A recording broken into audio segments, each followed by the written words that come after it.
नमस्कार. व्हायब्रंट अकॅडमीमध्ये आपल्या सर्वांचं सहर्ष स्वागत आहे. काल आपण हेनरीज लॉ बघितला होता. त्याचं डेमॉन्स्ट्रेशन म्हणजेच ऍप्लिकेशन डेली रुटीन लाईफ मध्ये कशा पद्धतीने मिळतंय हे आपण एक्सप्लेन केलं होतं. ह्या हेनरी लॉ मध्ये ह्याचं एक एक्सेप्शन आपल्याला काय मिळतंय बघा.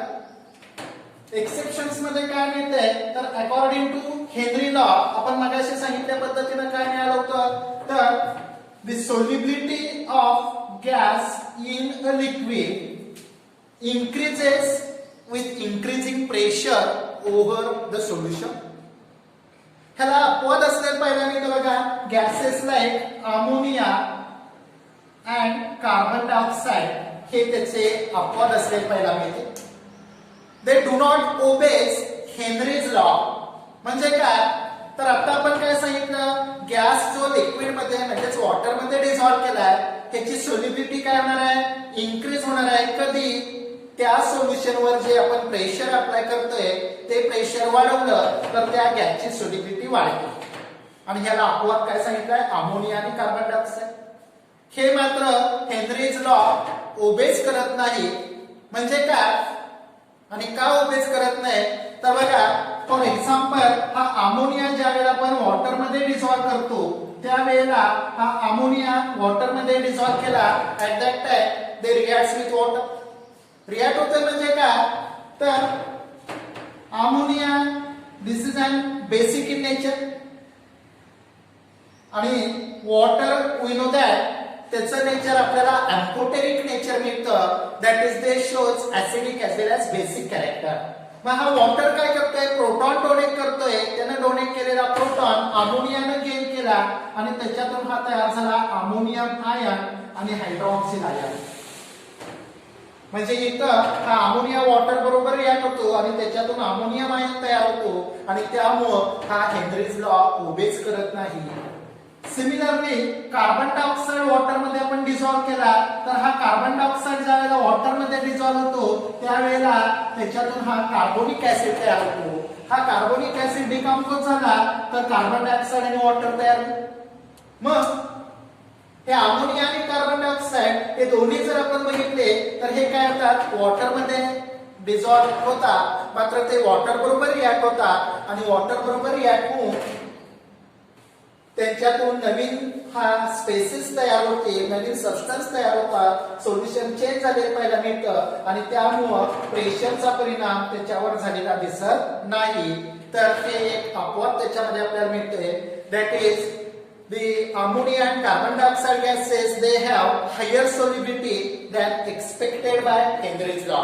म्हणजे हेनरीज लॉ नुसार जर आपण बघितलं तर त्याची सोल्युबिलिटी जेवढी मिळायला पाहिजे त्याच्यापेक्षा अमोनिया आणि कार्बन डायऑक्साइडची सोल्युबिलिटी त्या पर्टिक्युलर प्रेशरला ही जादा मिळाली पाहायला मिळते.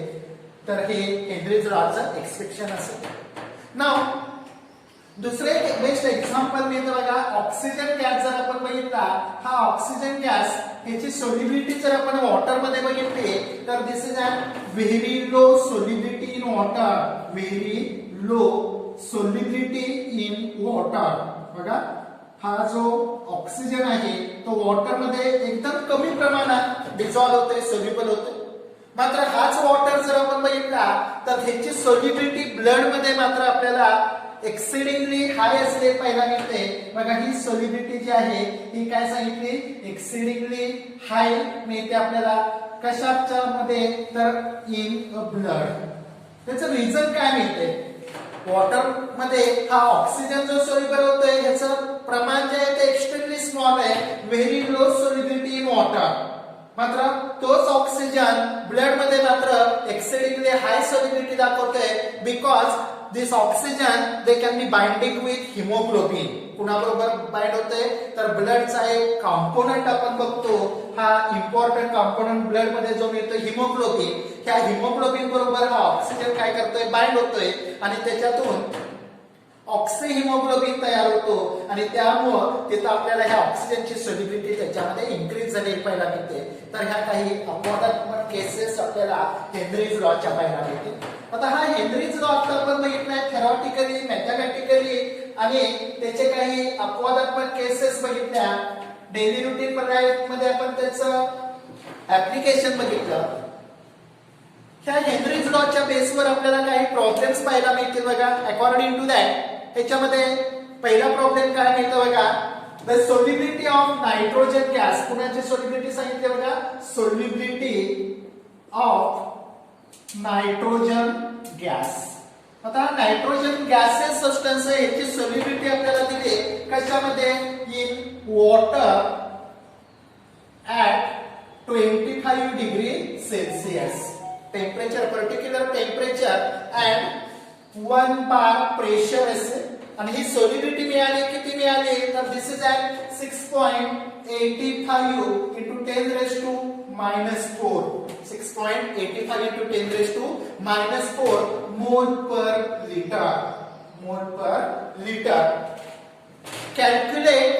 तिथं आपल्याला पहिला पार्ट काय कॅल्क्युलेट करायला सांगितलं बघा. अकॉर्डिंग टू दॅट कॅल्क्युलेट, त्याच्यातला ए सांगितलाय हेनरीज लॉ कॉन्स्टंट. पहिलं कॅल्क्युलेशन कशाचं करायला सांगितलं बघा, हेनरीज लॉ कॉन्स्टंट. आणि दुसरं कॅल्क्युलेशन आपल्याला त्याच्यामध्ये सांगितलंय बी. हे कोणतं, तर molarity of nitrogen gas dissolved in water. काय सांगितलंय, molarity of nitrogen gas डिझॉल्व्ड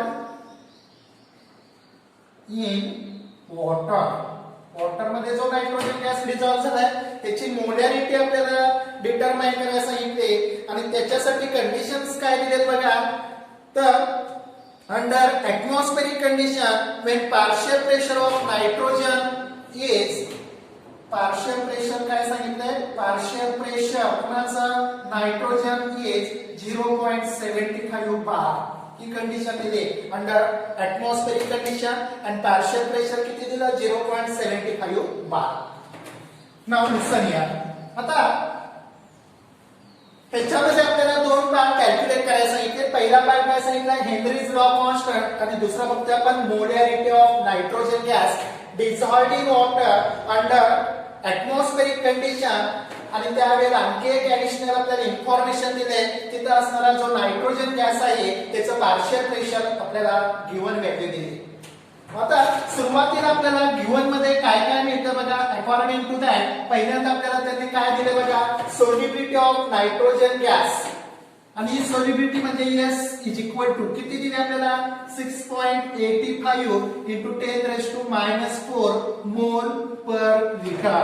This is the solubility of nitrogen gas. Now आणखी एक आपल्याला दिले बघा काय, तर partial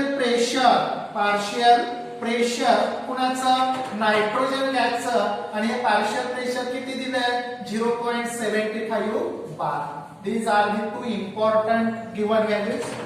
Now then to find that काय फाइंड करायला सांगितलं बघा, पहिल्यांदा आपल्याला कॅल्क्युलेट करायला सांगितलंय Henry's law constant that is KH is equal to question mark.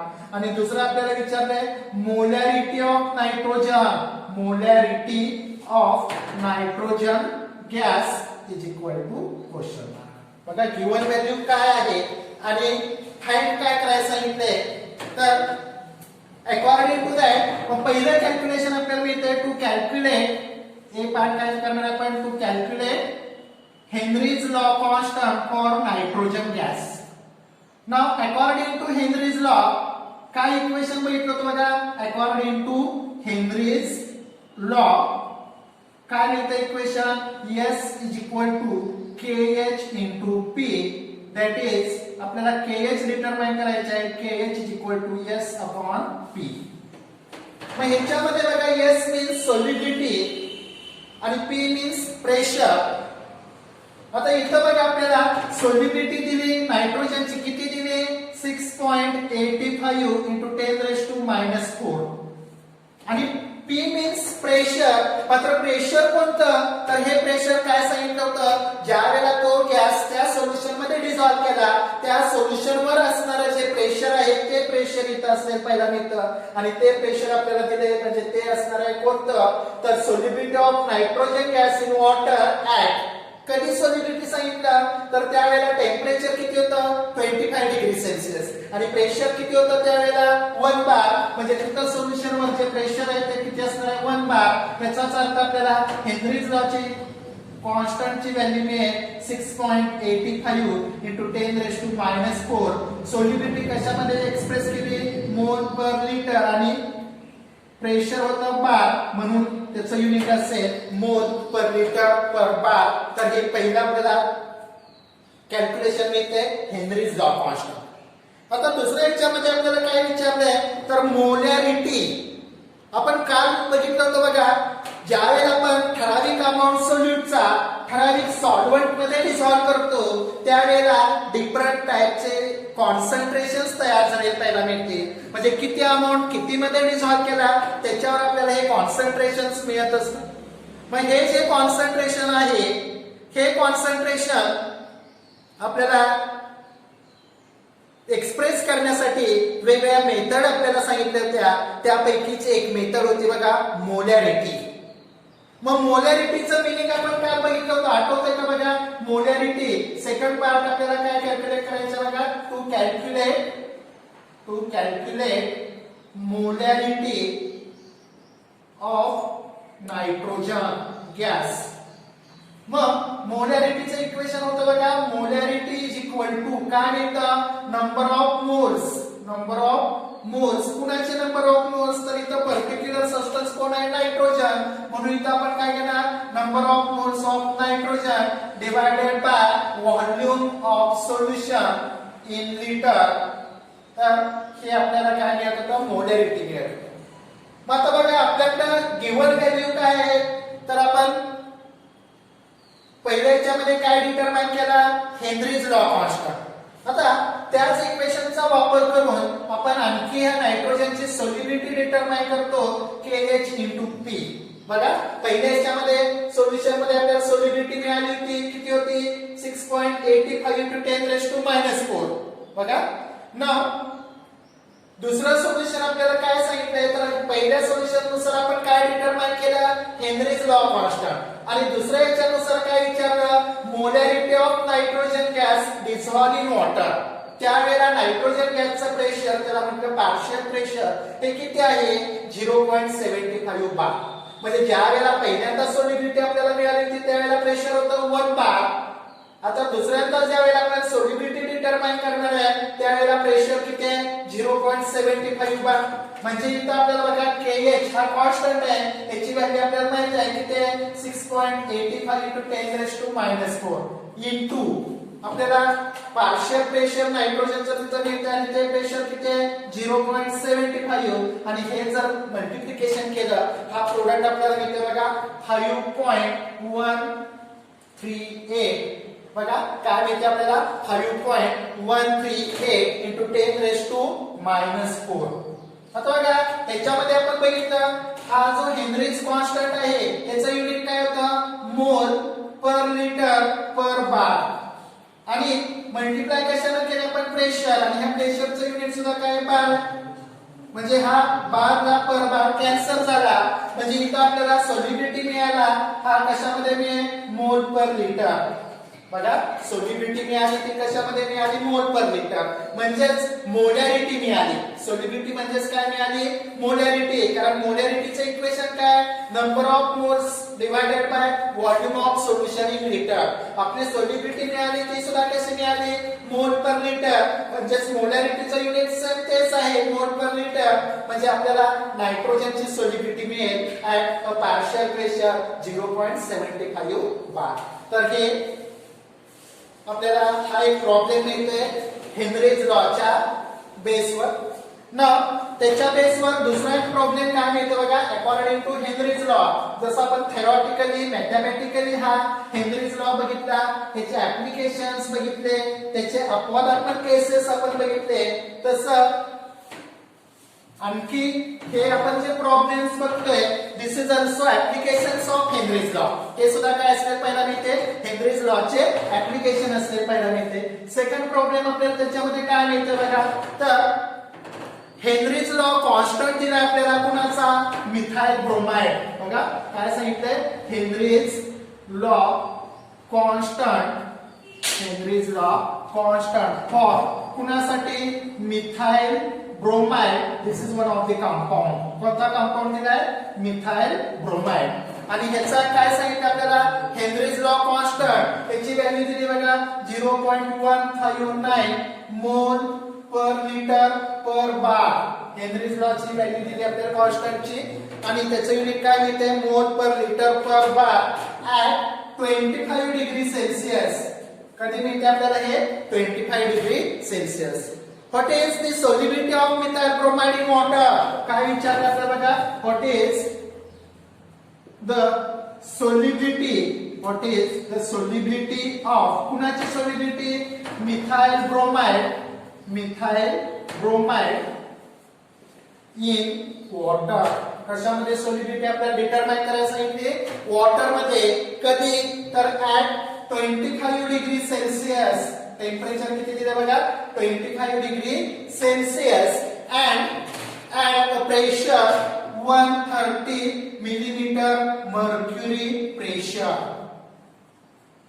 तर ह्या पद्धतीने हा दुसरा प्रॉब्लेम येतो बघा आता ह्याच्यामध्ये बघा Henrys law constant for methyl bromide म्हणजे गिवन मध्ये आपल्याला बघा पहिली व्हॅल्यू काय मिळणार आहे तर हेनरीज लॉ कॉन्स्टंट म्हणजे KH इज इक्वल टू किती मिळते KH ची value 0.159 mole per litre per bar this is an Henry's law constant KH पुढे काय म्हटलं आपल्याला at 25 degree Celsius what is the solubility of methyl bromide in water at 25 degree Celsius at 130 millimeter mercury pressure म्हणजे इथे आपल्याला दुसरी value मिळते ती कशाची मिळते प्रेशरची P is equal to किती दिले 130 मिलीमीटर मर्क्युरी ह्या दोन गिवन व्हॅल्यूज आहेत आणि ह्याच्यावर आपल्याला काय विचारलंय त्यांनी सोल्युबिलिटी आता ह्याच्यामध्ये बघा सुरुवातीला आपल्याला काय करावं लागेल तर हे जे प्रेशर दिलंय हे प्रेशर कशामध्ये एक्सप्रेस केलंय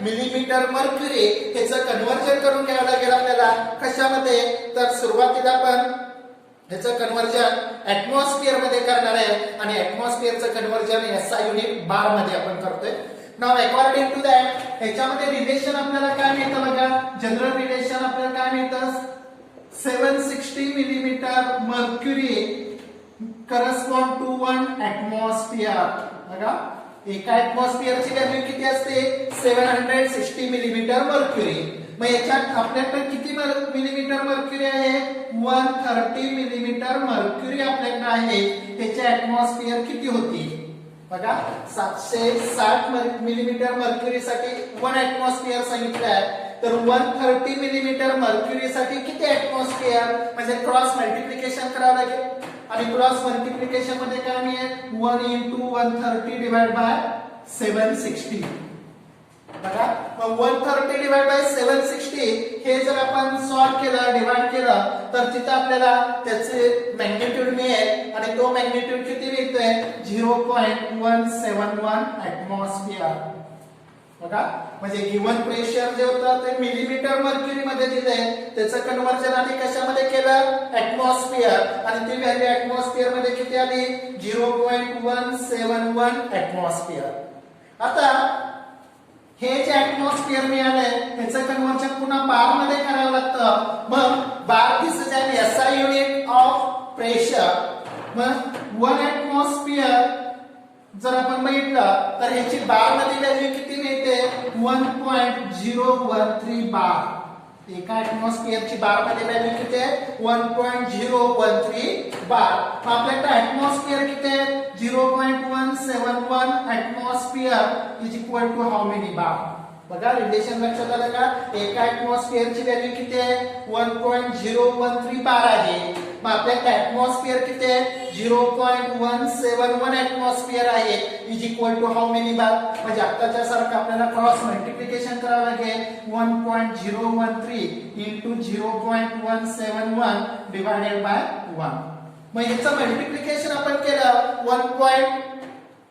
0.013 इंटू 0.171 याचं मल्टिप्लिकेशन केलं तर आपल्याला ती व्हॅल्यू तो मॅग्निट्यूड मिळतोय 0.173 बार. म्हणजे फायनल आपल्याला प्रेशरची व्हॅल्यू मिळाली बार मध्ये, ती म्हणजे किती असेल 0.173 बार. हेनरीज लॉ कॉन्स्टंट मिळाला, प्रेशरची व्हॅल्यू मिळाली. मग आता ह्याचा वापर करून आपण काय कॅल्क्युलेट करणार आहे, आपल्याला काय फाइंड करायला सांगितलंय, टू फाइंड सोल्युबिलिटी. काय विचारलं आपल्याला, सोल्युबिलिटी फाइंड आउट करायला सांगितले.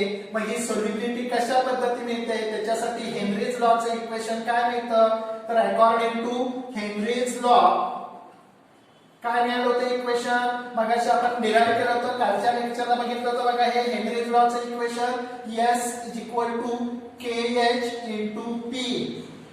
मग KH म्हणजे हेनरीज लॉ कॉन्स्टंट आणि तो गिवन आहे, किती आहे 0.159 into pressure P in bar. आणि हे प्रेशर किती आलं बघा 0.173. मग ह्या दोघांचं जर मल्टिप्लिकेशन केलं तर फायनल आन्सर आपल्याला मिळते बघा 0.0275 मोल पर लिटर.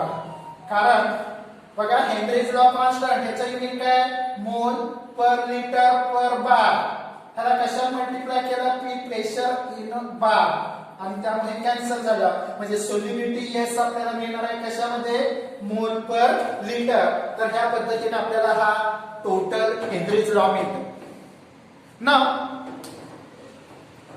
हे हेनरीज लॉ आपण बघितला, इथपर्यंत आपण काय बघितलं होतं, तर एखादा सबस्टन्स ज्यावेळेला आपण एखाद्या सोल्युशन मध्ये डिझॉल्व्ह करतो त्यावेळेला तो जो सबस्टन्स डिझॉल्व्ह केला ज्याला आपण सोल्यूट म्हणतो, तर त्याच्या सोल्युबिलिटीवर परिणाम करणारे जे फॅक्टर्स होते हे फॅक्टर्स आतापर्यंत आपण एक्सप्लेन करत होतो. जसं पहिला फॅक्टर आपण बघितला होता nature of solute and solvent, दुसरा फॅक्टर आपण बघितला होता टेम्परेचर, आणि तिसरा फॅक्टर बघितला होता प्रेशर.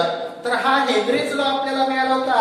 हा थर्ड फॅक्टर जो आपण बघितला होता प्रेशर, ह्याचा परिणाम सोल्युबिलिटीवर कसा होतो ह्याच्या अंडर आपण हा हेनरीज लॉ बघत होतो.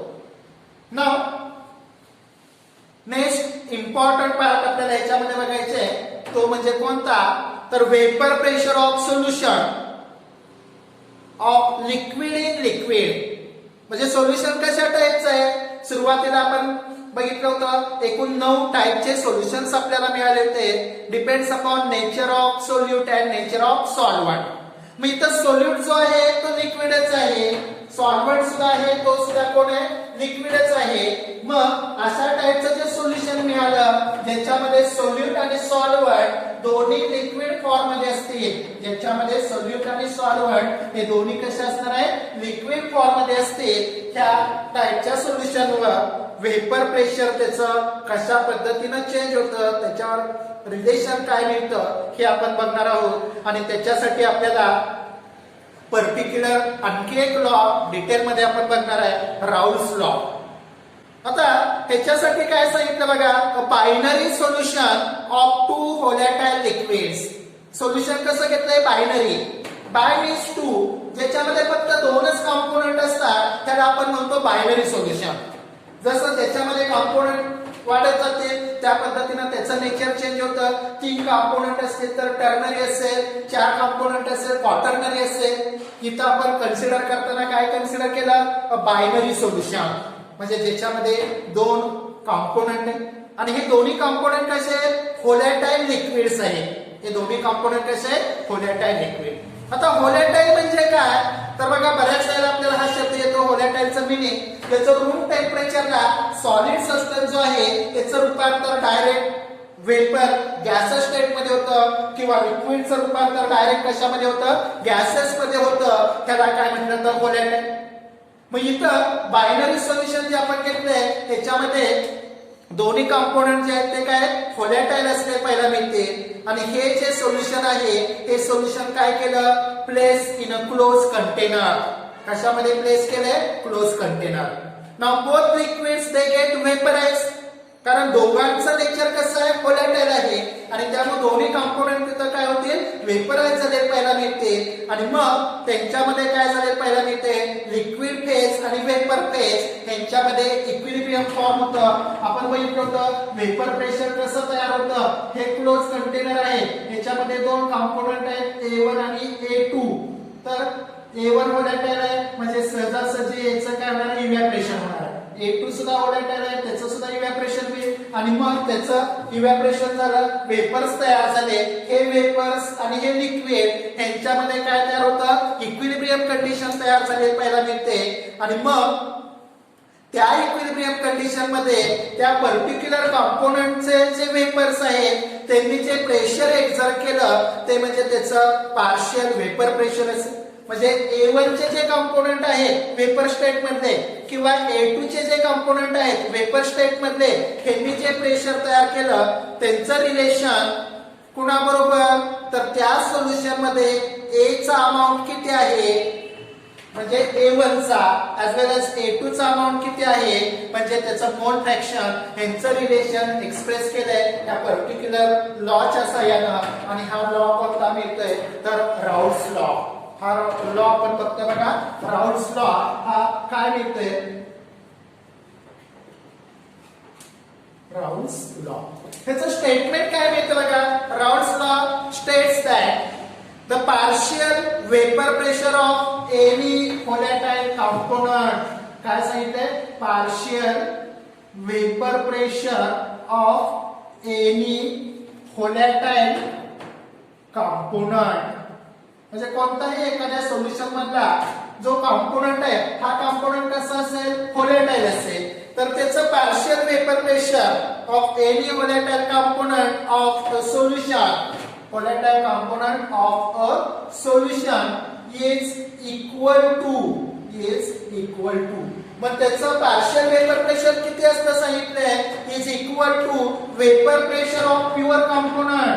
Vapour pressure of pure component म्हणजे तो कंपोनंट ज्या वेळेला प्युअर फॉर्म मध्ये आहे म्हणजे दुसऱ्या बरोबर मिक्स झालेला नसेल त्यावेळेला त्यानं अप्लाय केलेलं त्यानं एक्झर्ट केलेलं जे प्रेशर असेल ते म्हणजे त्याचं वेपर प्रेशर असेल.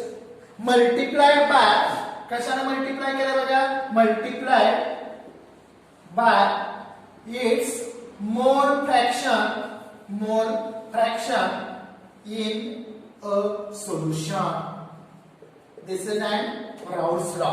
बघा राउल्स लॉचं स्टेटमेंट काय सांगितलं तर राउल्स लॉ स्टेट दॅट काय सांगतोय हा Raoult's law partial vapour pressure of any volatile component of a solution म्हणजे सोल्युशन मध्ये एखादा व्होलेटाईल कंपोनंट जर असेल तर त्या व्होलेटाईल कंपोनंटचं पार्शियल वेपर प्रेशर हे किती असतं is equal to vapour pressure of pure component multiplied by its mole fraction in solution.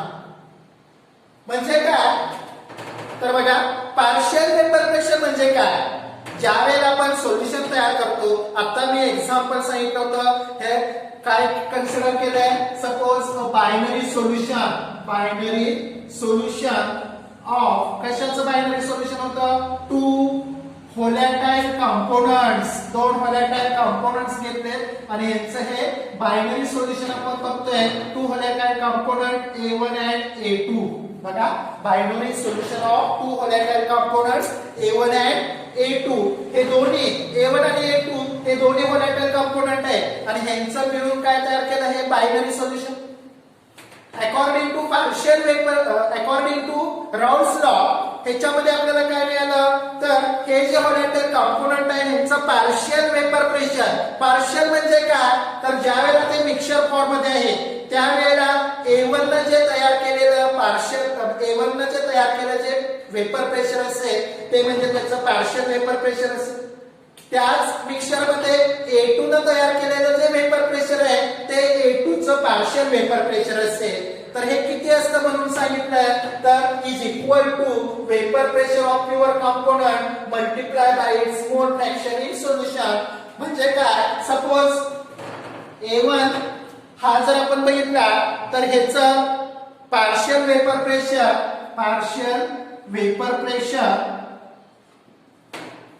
is P1 and P2 respectively. बघा A1 चं पार्शियल वेपर प्रेशर P1 असेल आणि A2 चं पार्शियल वेपर प्रेशर काय असेल P2 असेल. And X1 and X2 are mole fractions of component A1 and A2 respectively. X1 and X2 काय मोल फ्रॅक्शन आहे. P1 and P2 काय पार्शियल वेपर प्रेशर असते. Now according to Raoult's law काय लिहिता येईल आपल्याला बघा. P1 that is partial vapor pressure of component A1 is equal to काय मिळणार आहे P10 into X1 and P2 is equal to P20 into X2. हे दोन इक्वेशन आपल्याला राउल्स लॉ च्या बेसवर मिळतील. म्हणजे जे आता आपण थेरॉटिकल इक्वेशन सांगितलं, थेरॉटिकल स्टेटमेंट सांगितलं, तेच आपण इथं मॅथमॅटिकली एक्सप्रेस केले. P1 म्हणजे काय partial vapour pressure of component A1 is equal to काय मिळते तर vapor pressure of pure component into its mole fraction. Now P2 this is a partial vapor pressure of component A2 is equal to किती असणार आहे तर त्याचं vapour pressure pure form मध्ये आणि त्याला कशाने मल्टिप्लाय केलं मोल फ्रॅक्शन. तर हे मॅथमॅटिकल इक्वेशन आपल्याला राउल्स लॉ चं मिळते. नाव स्टॉप हियर थांबू इथं. आपल्या ह्या चॅनलला शेअर करा, सबस्क्राइब करा. नेक्स्ट पिरियड आपण राहिलेला पार्ट कंटिन्यू करूया.